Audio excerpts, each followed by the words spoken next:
Good day, Crime Talk aficionados. This is Scott Reisch. There has been yet another recent development since our last video, and hopefully we've cleaned up some audio issues, so let's talk about it.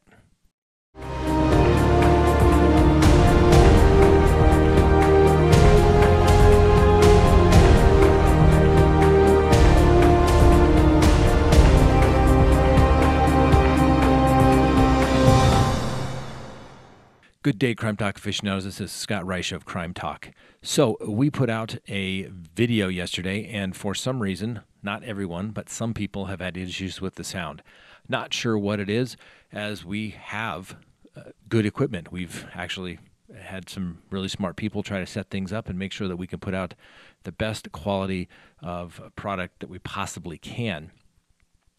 That being said, sometimes things go on in the sound world, technical world, that the sound gods cannot fix. So in an effort to do that, we wanted to bring you another quick update, as because although I think I talked about it the other day about this nurse and solicitation issues, then yesterday some news comes out regarding two individuals. I guess they have a law firm in Idaho. Joe and Patty Rockstall told a Twin Falls TV that they contacted the FBI because they were contacted by one of their employees who said that a friend had told them that their boyfriend had asked to kill a woman. And the friend was apparently identified as Krystal Lee, who we talked about yesterday in that investigation. She was in love with him from a very young age. Patty and Joe Rockstall say one of their employees, who is Krystal Lee's best friend, told them that Lee and Patrick Frazee had a relationship that began just after high school. She was very vulnerable, and I think she cared for him, and he took advantage of that. He was her first love, I understand, and he had a hold on her. The Rockstalls say they were told Lee, a nurse from Idaho and mother, visited Frazee as recently as November, the month his fiancée Kelsey Berreth vanished. They claim their employee says Frazee threatened Lee, and she may have helped him dispose of evidence. Do you know what the threats were? Patrick told Krystal that little girls go missing off the playground all the time. Krystal was so scared. He was so angry that he said things that made Krystal think he had killed before. So, of course, she's going to be terrified. The Rockstalls say they were told Frazee asked Lee 3 times as early as October to help kill Berreth, but Lee refused. From what Krystal said, what was Patrick Frazee's motive? That he felt that Kelsey was going to harm the child, that she was crazy. Is Krystal Lee a murderer? I don't believe so. I don't. Berreth was last seen on this surveillance video at a grocery store in Colorado on Thanksgiving Day with her and Frazee's 1-year-old daughter. 3 days later, police say Berreth's cell phone pinged nearly 600 miles away in Gooding, Idaho. Several texts were sent from the phone, including one to her employer saying she would be away for a week, and another to Frazee. Do you think Krystal Lee sent those texts? I do. She had the phone. She was probably instructed to send those texts by Patrick, but there's nobody else that could have sent those texts, to my knowledge. Why would Krystal Lee, a nurse with children, help Patrick Frazee cover up the murder of his fiancée? I think she was afraid, and I think she got in over her head. She was in love with Patrick, and we've all heard the stories of what people will do for love. The phone pinged in Idaho. Miss Lee was apparently romantically involved with Mr. Patrick Frazee, but that's really about it. And that may help explain some of the information in the charging documents and the lack of identification of the people who Mr. Frazee has alleged to have solicited the death of Kelsey Berreth. Now, I can tell you this, ladies and gentlemen. Somebody coming into court saying that an employee had a friend who told me that her name is Krystal and that her boyfriend asked her to kill somebody, that is not coming into court. That is hearsay evidence, okay? So that employee is going to have the friend come and say it. And even only then, it's still hearsay. It's not admissible in court. There's few exceptions to this, depending on how the statement may have come out, assuming it was even said by Miss Lee, and I'm not even going to say that it is. And if she denies that statement was ever made, it only comes in for impeachment purposes, and that's it. And the multiple people that she supposedly told the person who heard the statement, here's down the line, is not coming in. It's hearsay. Hearsay. You know, you always hear people talk about, oh, that's a hearsay statement. Okay, a hearsay statement is when somebody goes to court, it's someone being offered, other than someone in the witness chair, a statement of another, for the truth of the matter asserted. Okay? That's why when you come to court, you have to have witnesses. You have to have eyewitnesses, people that saw things, people that heard things. What did they observe? What did somebody say to them? You don't get multiple layers down the road because it is not reliable. It's hearsay. It's an out-of-court statement being offered for the truth of the matter asserted. So if this is all that the district attorney has, is a lawyer who contacted the FBI who said an employee had a friend that said she asked him to kill somebody, and they believe this lady is Krystal Lee, and that's it, well, that isn't enough, ladies and gentlemen. Maybe enough to get you charged, but that's going to be a real tough to obtaining a conviction. So, quick update, just even from yesterday. What we're going to do is we're going to put that video back up. Hopefully the sound issues have been fixed, so if you weren't able to watch it, you can watch it right now. Have a great day, and please keep watching. If you like the channel, please subscribe.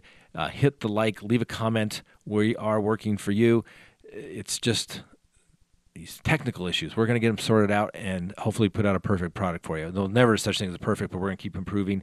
Thank you. Have a great day. Like the channel. Good day, Crime Talk aficionados. This is Scott Reisch of Crime Talk. Today we're going to talk about the Patrick Frazee matter currently going on in Silver Creek, Colorado.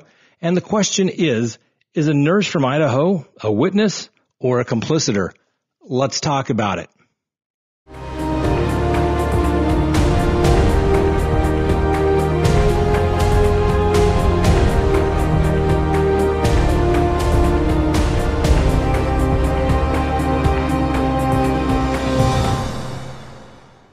Good day, Crime Talk aficionados. This is Scott Reisch of Crime Talk. We are coming to you today from our home studio, also known as the kitchen table. What we want to talk about today is the Patrick Frazee matter. And a quick recap for people who have not seen our previous videos about this, or it's the first time they've heard about it. Let's give a quick summary. So Patrick Frazee is a man who lives with his mother down in Silver Creek, Colorado. Mr. Frazee has a child with a woman by the name of Kelsey Berreth. Kelsey Berreth is a flight instructor down in Pueblo and has her own home. Berreth had not been seen for some 10 days before her mother reported her missing. Now, Mr. Frazee has not really been cooperative with the police, although through his counsel, he said that he was. The residence where he resides with his mother was searched, and originally no arrests were made. A few days later, Mr. Frazee was arrested just prior to Christmas, and he has been there ever since. He currently has his court date set for a preliminary hearing on February 19th of this year. Now, Mr. Frazee has been charged with 2 counts of murder, 1 count of first-degree murder after deliberation, and another count of first-degree murder known as felony murder, which basically alleges that in the course of a robbery, somebody died. And they are alleging that Ms. Berreth is the one that died in the commission of this robbery.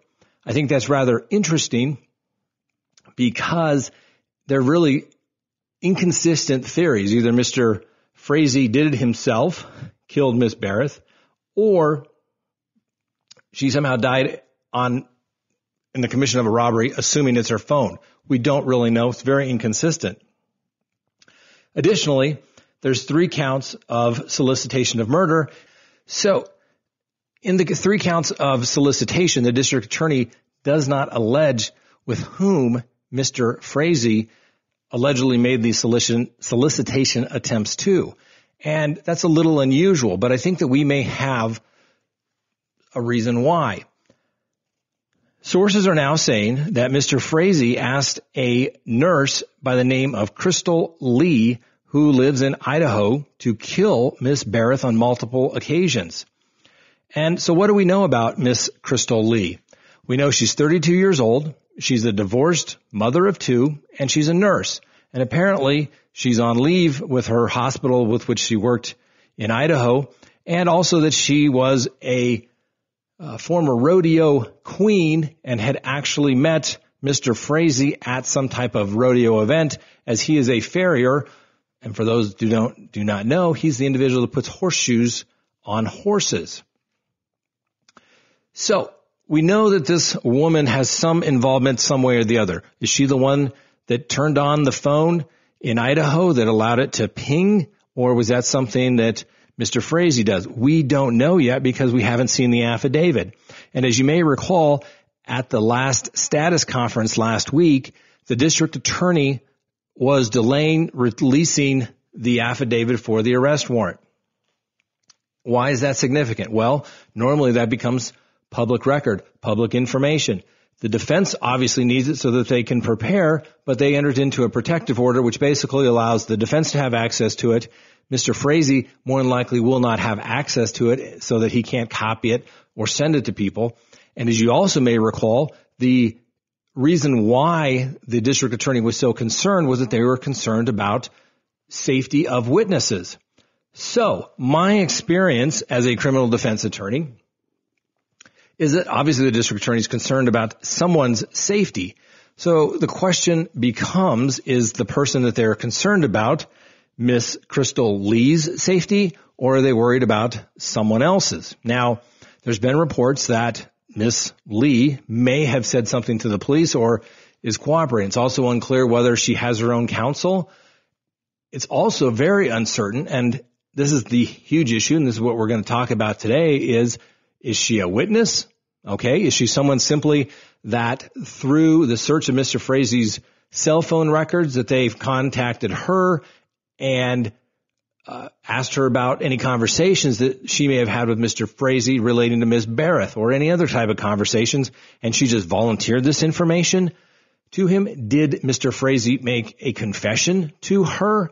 We don't know yet. Now, obviously, that's going to be something very interesting that we're going to have to wait for. Or was she an accomplice? Okay. Was she a complicitor? Because if you're a complicitor, you can be charged and found guilty as though you had participated in the crime yourself, or as an accessory. If you know that a crime was committed and you did something to delay the discovery or the hindrance of the arrest of somebody, you can be an accessory after the fact. So let's talk about complicity. Complicity is not a charge itself. It is a theory under the law by which one can be held accountable for the actions, really, of another. All right? First, you are complicit if you know that a crime is being committed, you have knowledge of the other person that's going to commit the crime, and you have an intent to promote or facilitate that crime, and that you aided, abetted, advised, or encouraged the other person to complete that crime. You then are guilty just like you had done it yourself. Okay? And now as an accessory after the fact, once again, that's somebody that delays or hinders or does something. Classic example would be, a complicitor. We have conspiracy, which can be a charge. We have complicity, which is a legal theory by which one can be held accountable. And then you have an accessory kind of before and after, but you don't really get into that too often. It's really, I wouldn't say too complicated because you're very smart people, you can understand that. But a conspiracy is an agreement between two or more people to commit an illegal act. And if they take a step in furtherance of that towards that common goal, then they're guilty just like they had all done it themselves. Complicitor is somebody that says, hey, I know you're going to go rob that bank. Let me tell you what you could do to do a better job with it. Let me give you a gun. Let me give you a different bag that will help get away from that. An accessory is somebody, oh, you just robbed a bank? Hey, I hear the cops are listening for you. Go hide in my basement, and if they come to the door, I won't give you up. Okay? So, and then you have just somebody that's just a witness. So the question becomes, is this nurse from Idaho a witness, an accessory, a complicitor, or a conspirator? We don't know yet. It's going to be very interesting to find out, and I think we're going to find out prior to the preliminary hearing scheduled in February. The other information that we have is that the parents of Miss Berreth have filed a wrongful death case, and they have filed it in the United States District Court of Colorado. It could have been filed in Teller County, where Mr. Frazee obviously resides, but it was done in the United States District Court, and they did that for diversity jurisdiction issues, which means that there is a claim of $75,000 or more, and it's between citizens of a different state. The Berreths live in Bonner County, Idaho, and therefore they can file in the United States District Court. It's unclear why they filed so early. The statute of limitations is not clear, or not even the statute of limitations is not even close to running. Additionally, it's very unlikely that discovery will ever take place in this case if the matter does proceed. Mr. Frazee will have to respond within 21 days of service. Mr. Frazee will have to respond in 21 days upon being served. He can either proceed pro se and do a simple answer saying, hey, I'm in custody, deny, deny, deny, and request that the matters be stayed. He may retain private counsel, but the reality is any counsel or Mr. Frazee is going to say, we're going to put this on hold until the criminal matters are resolved. So this has been Scott Reisch of Crime Talk. Thank you for watching. Please hit the subscribe button, share it with your friends, hit the like button, hit the little bell so that you know when we're releasing a new video or when we're going to go live. Thanks for watching. This has been Scott Reisch. Have a great day.